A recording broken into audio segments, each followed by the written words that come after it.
વડોદરા શહેરમાં ગેસ પુરવઠાને લઈને નાગરિકોમાં ભારે ચિંતા જોવા મળી રહી છે। ઘરગથ્થુ એલપીજી ગેસના સિલિન્ડર મળશે કે નહીં તે મુદ્દે લોકો દુવિધામાં મુકાઈ ગયા છે। સવારે આશરે 8 વાગ્યાથી જ 500 થી વધુ લોકો ગેસ એજન્સી બહાર લાંબી કતારમાં ઊભા રહ્યા હતા। કાળઝાળ ગરમી હોવા છતાં લોકો વહેલી સવારથી જ ગેસ બોટલ નોંધાવવા માટે લાઇનમાં ઊભા રહેલા જોવા મળ્યા છે। લાંબી કતારોને કારણે કેટલાક સ્થળોએ નાગરિકો વચ્ચે બોલાચાલી અને ઝઘડાની સ્થિતિ પણ સર્જાઈ હતી। આ દરમિયાન ગરમીને કારણે લાઇનમાં ઊભેલી એક મહિલા અચાનક બેહોશ થઈ જમીન પર પડી ગઈ હતી। તાત્કાલિક આસપાસ ઊભેલા લોકોએ પાણી છાંટી મહિલાને ભાનમાં લાવવાનો પ્રયાસ કર્યો તો થોડીવાર બાદ મહિલા ભાનમાં આવી જતા સ્થિતિ સામાન્ય બની ગઈ હતી। ગેસ પુરવઠા અંગેની અનિશ્ચિતતાને કારણે નાગરિકોમાં ચિંતા અને અસંતોષનો માહોલ પણ જોવા મળી રહ્યો છે। તો વડોદરાની આ તસવીરો સામે આવી છે કે જ્યાં ગેસના બાટલા માટે લોકોની લાંબી કતારો જોવા મળી રહી છે। સવારના સમયગાળા દરમિયાનથી જ લોકો લાઇનમાં ઊભા રહેવા માટે મજબૂર બન્યા છે તો બીજી તરફ લોકોની વચ્ચે ઝઘડા પણ થઈ રહ્યા હોય તે પ્રકારની ઘટના પણ સામે આવી રહી છે। તો એક તરફ કાળઝાળ ગરમી પડી રહી છે, બીજી તરફ જે ગેસના બાટલા માટે લોકો લાઈનો લગાવી રહ્યા છે તો લોકોને પરેશાનીનો સામનો પણ કરવો પડી રહ્યો છે। તો કાળઝાળ ગરમીમાં કલાકો સુધી લાઇનમાં ઊભા રહેવા માટે લોકો મજબૂર બન્યા છે। સંવાદદાતા હાર્દિક અમારી સાથે જોડાઈ ગયા છે। હાર્દિક, અત્યારે લોકોમાં કયા પ્રકારની ચિંતા જોવા મળી રહી છે? લોકો કેટલી લાંબી લાઈનો લગાવી રહ્યા છે ગેસ માટે? બિલકુલ જો વડોદરા શહેરની આપણે વાત કરીએ તો વડોદરામાં ગઈકાલથી જ આ પ્રકારની સ્થિતિ જે છે તે જોવા મળી રહી છે। એના કારણે જ ગઈકાલે સાંજે વડોદરા કલેક્ટર દ્વારા એક મહત્વપૂર્ણ બેઠક કરવામાં આવી હતી અને એક હેલ્પલાઇન નંબર જાહેર કરવામાં આવ્યો હતો અને લોકોને પણ અપીલ કરવામાં આવી હતી કે જેટલો જથ્થો જોઈએ એટલો પૂરતો જથ્થો જે છે તે વડોદરા શહેરમાં ઉપલબ્ધ છે। લોકોએ જે છે તે ડરવાની કે ગભરાવાની જરૂર નથી, દોડાદોડ કરવાની જરૂર નથી, પરંતુ લાગે છે કલેક્ટરનો આ જે સંદેશ જે છે તે સામાન્ય નાગરિકો સુધી હજી પહોંચ્યો નથી। એના કારણે આજે પણ વહેલી સવારે 8 વાગ્યાથી જ 500 થી વધુ લોકો જે છે તે પાણીગેટ વિસ્તારમાં આવેલી જે ગેસ એજન્સીની ઓફિસ છે ત્યાં એકત્રિત થઈ ગયા હતા અને ગઈકાલે જે રીતે લાઈન લાગી હતી એ જ રીતે આજે ફરી એક વખત લોકો જે છે તે તડકામાં લાઈનમાં ઉભેલા નજરે ચડ્યા હતા। સિનિયર સિટીઝનોની સંખ્યા જે છે તે વધારે હોય છે અને બીજી નોકરિયાત લોકોની વાત કરીએ તો એમની પણ પરિસ્થિતિ ખરાબ છે, કારણ કે આ નોકરી ધંધો છોડીને તેમને આ રીતે ગેસના બોટલ માટે લાઈનમાં ઉભું રહેવું પડતું હોય છે। આજે ગંભીર ઘટના એ બની કે એક મહિલા જે છે સિનિયર સિટીઝન તેઓ તડકામાં લાઈનમાં ઉભા હતા ગેસના બોટલ માટે, પરંતુ કલાકો સુધી લાઈનમાં ઉભા રહ્યા બાદ તડકાના કારણે તેમની તબિયત લથડી હતી અને તેઓ ચક્કર ખાઈને નીચે પડ્યા હતા। એટલે ચોક્કસથી તંત્રએ યોગ્ય વ્યવસ્થા કરવાની જરૂર છે અને નાગરિકોમાં જાગૃતતા આવે, નાગરિકો આ રીતે દોડધામ ન કરે ગેસના બોટલ માટે, તેવી વ્યવસ્થા જે છે તે તંત્ર દ્વારા કરવામાં આવે તે અત્યારે અનિવાર્ય બન્યું છે। કોમલ જી હાર્દિક, સમગ્ર માહિતી બદલ આપનો આભાર। આ તરફ સુરતમાં પણ રાંધણ ગેસ માટે લોકોની લાંબી કતારો જોવા મળી રહી છે। સુરતના ઉધના વિસ્તારમાં લાંબી લાઈનો લાગી છે। સ્થાનિક લોકોનો આરોપ છે ગેસ એજન્સી ડિસ્ટ્રીબ્યુટર કાળાબજારી કરતા હોવાનો આરોપ લગાવવામાં આવ્યો છે। તો ગેસ એજન્સી ડિસ્ટ્રીબ્યુટર યોગ્ય જવાબ આપી રહ્યા નથી, ઓનલાઈન બુકિંગ પણ ન થઈ રહ્યા હોવાનું સ્થાનિક લોકોનો આરોપ છે। તો મહિનો પૂરો થઈ જવા છતાં પણ ઓનલાઈન બુકિંગ નથી થઈ રહ્યું તેવો પણ આરોપ લગાવવામાં આવ્યો છે। ગેસ એજન્સી ડિસ્ટ્રીબ્યુટર શંકાના અત્યારે દાયરામાં જોવા મળી રહી છે। ઈરાન યુદ્ધની આગ હવે આપણા રસોડા સુધી પહોંચી છે। યુદ્ધને કારણે ગેસ સંકટ વચ્ચે ગોડાઉન અને એજન્સીઓ પર કતારો જોવા મળી રહી છે। અમદાવાદના સારવામાં પણ સિલિન્ડર માટે લાઇન જોવા મળી રહી છે। તો લોકોને વહેલી સવારથી જ લાઇનમાં ઊભા રહેવાનો વારો આવ્યો છે અને લોકો હેરાન પરેશાન થઈ રહ્યા છે। હાલ મિડલ ઈસ્ટમાં યુદ્ધની માઠી અસર ભારતમાં પણ જોવા મળી રહી છે। દેશમાં એલપીજી ગેસની અછત સર્જાતા લોકો અન્ય વિકલ્પ તરફ વળી રહ્યા છે, ત્યારે ગેસ સિલિન્ડરના વિકલ્પ તરીકે વપરાતા ઇન્ડક્શનના ભાવમાં પણ વધારો નોંધાયો છે।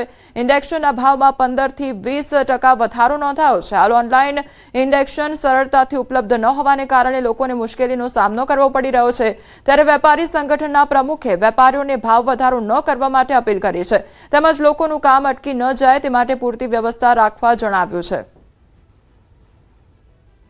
યુદ્ધનું વાતાવરણ છે, લોકોને ભીખ પણ છે અને આપણા દેશના વડાપ્રધાનની બી કોશિશ રહી છે કે કોઈને તકલીફ ના પડે, છતાં પણ લોકોને અંદર ભીખ થઈ ગઈ છે।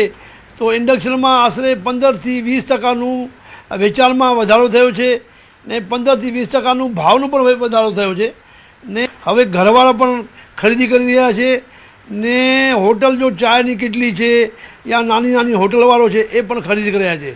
અમે સરકાર વેપારીઓને અપીલ પણ કરીએ છીએ કે મહેરબાની કરી કોઈની પાસે વધારો ના લો ને હોલસેલમાં કોઈને વેચાણ ના આપો, કોઈ ગ્રાહક ડાયરેક્ટ હોટલવાળો હોય યા ઘરવાળો છે એને વેચાણમાં આપો.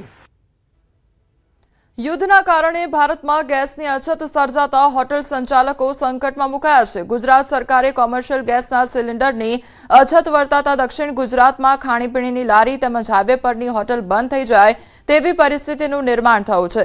હાલ લગ્નની સિઝન પણ ચાલી રહી છે. એવામાં લગ્ન પ્રસંગના ઓર્ડર લેવામાં આવ્યા છે, પણ ગેસ ન મળતા ગેસ એજન્સીના ધક્કા ખાવા પડી રહ્યા છે. તો બીજી તરફ પલસાણા તાલુકાના કડોદરા વિસ્તારમાં ગેસનો કાળો બજાર કરનારાઓ ઊંચા ભાવે ગેસનું વેચાણ કરી મોકાનો ફાયદો ઉઠાવતા જોવા મળી રહ્યા છે. અમને હવે ગેસના બાટલા પટી ગયા છે, ઉપરથી આવતા નથી યુદ્ધને કારણે. હવે કોઈ એજન્સીમાં બોટલ મળતી નથી. હવે કરવું શું તે પ્રોબ્લેમ છે. કોમર્શિયલ માર્કેટ નથી મળતા. ડીશનો કોન્ટ્રાક્ટનો ઓર્ડર છે, છતાં બી મળતા નથી. હું કેવી રીતે કરું છું? મારે પાર્ટી હાથી તકરાર થતી છે ને મેં રસોડું કેવી રીતે કરું છું? હું મારે કોન્ટ્રાક્ટ બેઝ પર કામ ચાલે છે, રસોઈયાનું ડીશ કોન્ટ્રાક્ટ. હવે અમે અહીંયા ગેસ એજન્સી પર આવ્યા, અમને કોમર્શિયલ બાટલા મળતા નથી. અમારું રોજી રોટી પર સરકાર ધ્યાન આપે એ બાબતે સરકારે વિચારવું જોઈએ કે અમારા રોજી રોટી ચાલ્યા કરે. તો પાછળથી અત્યારે બંધ છે, કંપનીમાંથી આવતો નથી, ઓછા હોય છે. સરકારે અમને બંધ કરાવેલા છે અને ટૂંક સમયમાં સરકારની ગાઈડલાઈન પ્રમાણે ચાલુ થઈ જશે એટલે થઈ જશે. બાકી ડોમેસ્ટિકમાં તો અત્યારે કંઈ ઇસ્યુ છે નથી, એ તો તરત મળી જાય. બુકિંગ કરવાનો જે પીરિયડ આવે એ પીરિયડમાં તમારે બુકિંગ કરાવી તમારા મોબાઈલ પરથી ઓટીપી આપીને તમે ગમે તે એના 25 દિવસનો અને 30 દિવસનો ગાળો છે. અરવલ્લી જિલ્લામાં કોમર્શિયલ ગેસ કપાતના કારણે હાઈવે પરની હોટલ્સમાં તેની અસર જોવા મળી રહી છે. કોમર્શિયલ ગેસની અછતના કારણે હોટલ્સમાં લાકડાના ચૂલા સળગાવવાની નોબત આવી છે. તો હોટલ સંચાલકોએ મેનુની વાનગીઓમાં ઘટાડો કર્યો છે.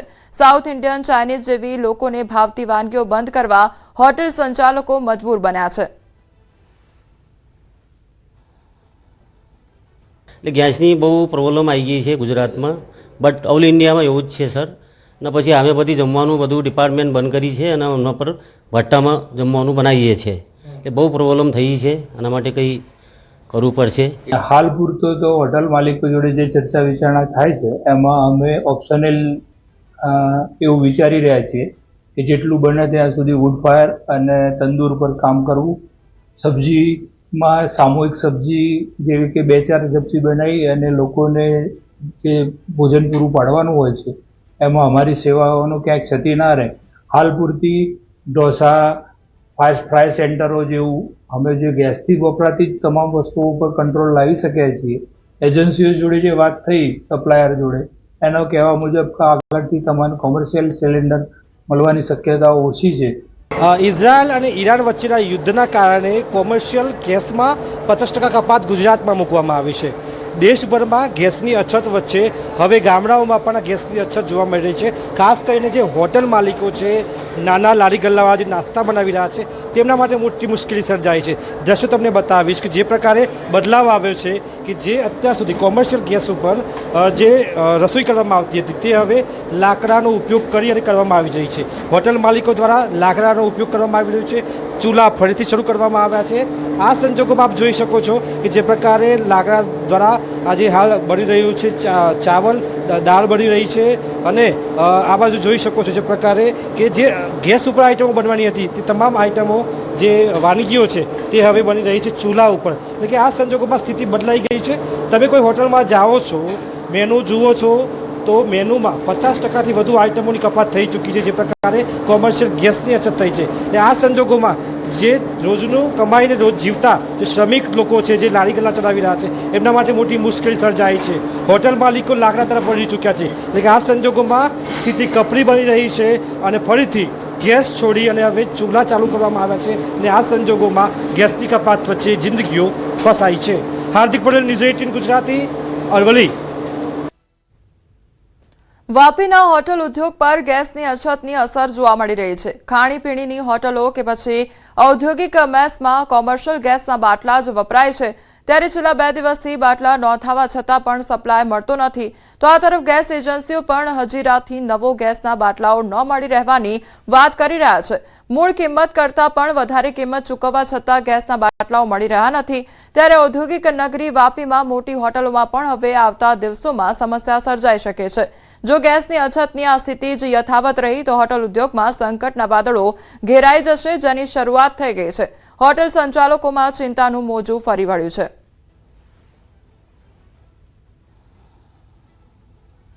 ये समस्या 3-4 दिन से आ रही है। हमारे पास जो स्टॉक था